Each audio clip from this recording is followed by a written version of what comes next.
You wake up every morning already defeated, not by some external enemy, not by circumstance or fate, but by the 1,000 invisible strings that pull you through your day, the notification that steals your focus, the comfort that dulls your edge, the distraction that devours your hours.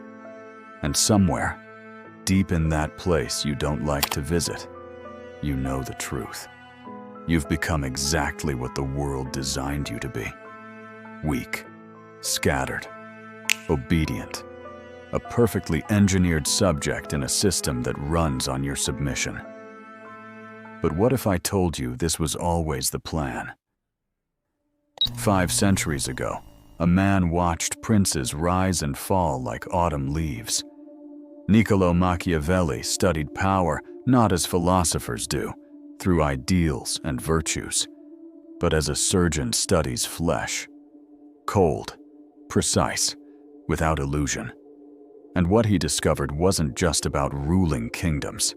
It was about the most fundamental battleground of all, the war for your own mind. See, Machiavelli understood something we've forgotten in our age of instant gratification and digital sedation. He knew that before you could ever hope to navigate the world's deceptions, before you could build anything of worth or meaning, you had to become sovereign over yourself. But look around. Look at what we've become. We scroll through curated lives while our own disintegrates. We chase dopamine hits like laboratory rats pressing levers for pellets. We've traded our attention, our most precious resource, for the fleeting comfort of endless distraction. The modern world hasn't made us free. It's made us slaves who love their chains. Think about your last moment of genuine focus. When did you last complete a single task without checking your phone? When did you last sit with an uncomfortable thought instead of drowning it in entertainment? The system works perfectly. Keep you comfortable enough not to rebel, distracted enough not to think, guilty enough to stay paralyzed. But Machiavelli saw through the veil. He understood that the masses would always be governed by their appetites, their fears, their need for comfort. The question was never whether you'd be controlled. It was whether you'd be the one holding the strings or dancing on them. And to answer that question, we need to descend deeper into the mechanisms of modern slavery, into the architecture of your cage. That's where we go next. Here's what they don't want you to understand. Discipline isn't about motivation.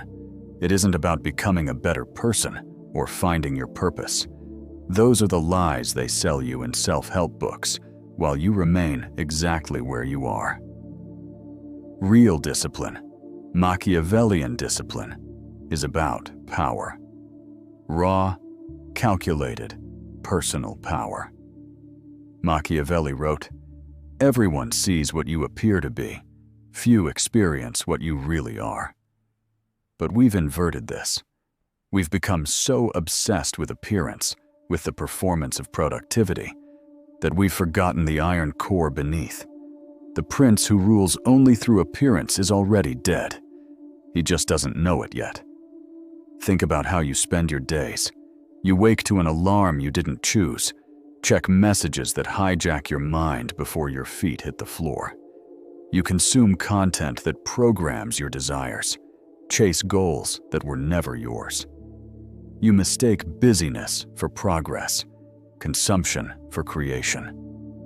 And when night falls, you wonder why you feel so empty, why nothing seems to matter, why you can't shake that gnawing sense that you're living someone else's life. This is by design. The algorithm doesn't want you strong.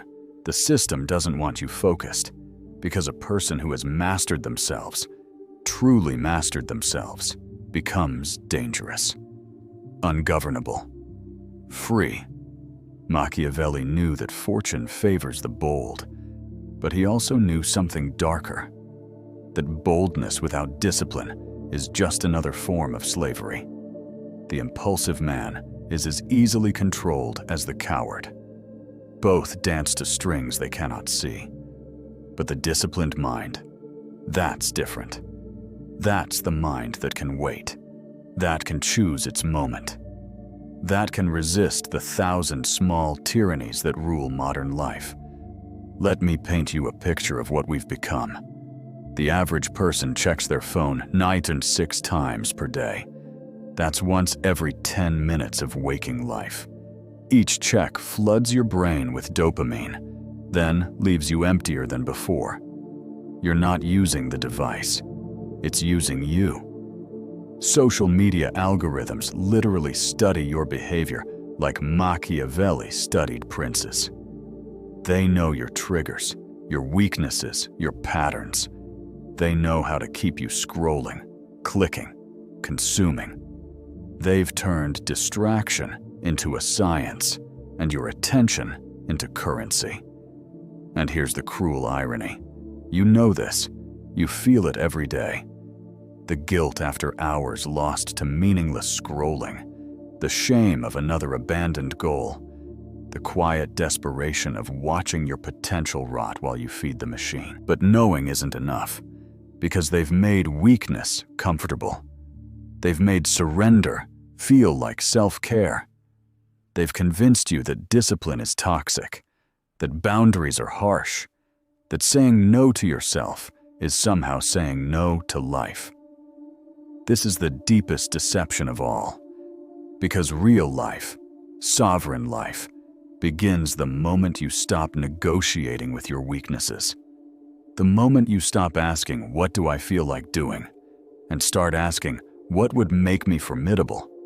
Machiavelli understood that men are so simple and so ready to obey present necessities. Your necessities have been manufactured. Your simple desires have been programmed. And until you break this cycle, you'll remain exactly what the world needs you to be: passive, distracted, and ultimately powerless. The path out isn't pretty. It isn't comfortable. It requires you to become, in Machiavelli's words, both fox and lion.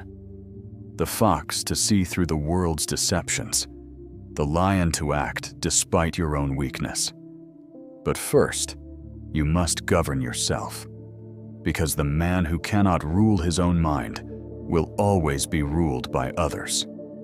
So how do you break free? How do you reclaim sovereignty over your own mind? Machiavelli offers us a blueprint, but not the kind you're expecting. This isn't about morning routines or productivity hacks. This is about fundamental reorganization of power, starting with the power you've given away. First, understand timing. Machiavelli was obsessed with timing because he understood that most men are slaves to the immediate. They react. They respond. They live in a perpetual state of emergency, created by notifications, demands, and manufactured urgency. The sovereign mind doesn't react. It chooses its moment. Start by creating gaps, spaces where the world cannot reach you. Not because you're hiding, but because you're gathering power. Every moment you don't check your phone, every urge you don't immediately satisfy, you're building a different kind of strength, the strength to choose.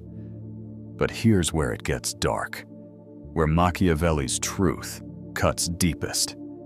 You must learn to be cruel to yourself, not in the way modern culture understands cruelty, through harsh self-talk or punishment, but cruel in the Machiavellian sense, willing to do what must be done, regardless of comfort. The comfort that keeps you weak? Kill it.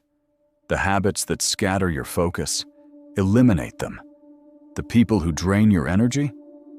Distance yourself, without guilt, without explanation, without negotiation. This isn't about becoming heartless. It's about recognizing that your softness has been weaponized against you, that your empathy has been hijacked to keep you compliant, that your desire for connection has been twisted into addiction to validation. Machiavelli wrote that it's better to be feared than loved, if you cannot be both. But we've forgotten the first person who must fear you is yourself. Your lower nature must fear your higher will. Your impulses must fear your intention.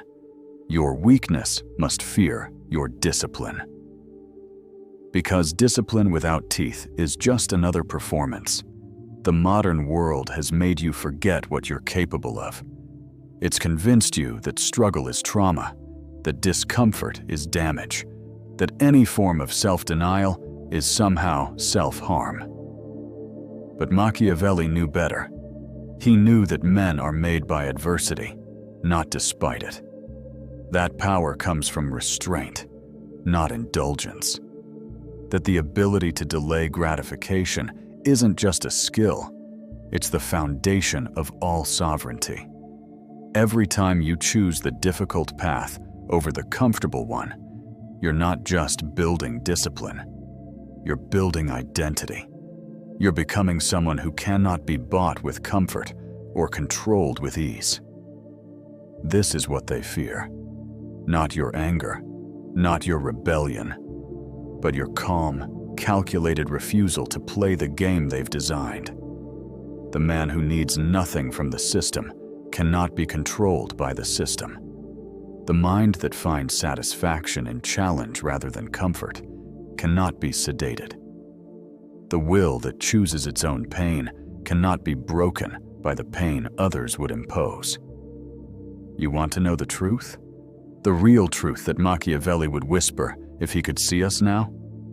You're already strong enough. You already have everything you need. The only thing standing between you and sovereignty is your addiction to the cage. Because that's what it is, an addiction to comfort, to distraction, to the sweet poison of believing you're not capable of more. But you are, and somewhere, beneath the layers of conditioning and compromise, you know it. The question isn't whether you can break free. The question is whether you're willing to pay the price, to feel the discomfort of growth, to face the fear of your own potential, to accept the responsibility of power, even if it's just power over yourself. Machiavelli didn't write for the masses.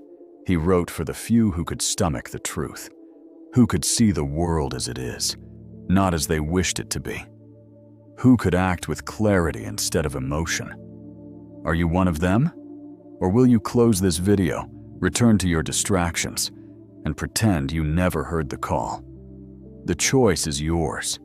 It always has been.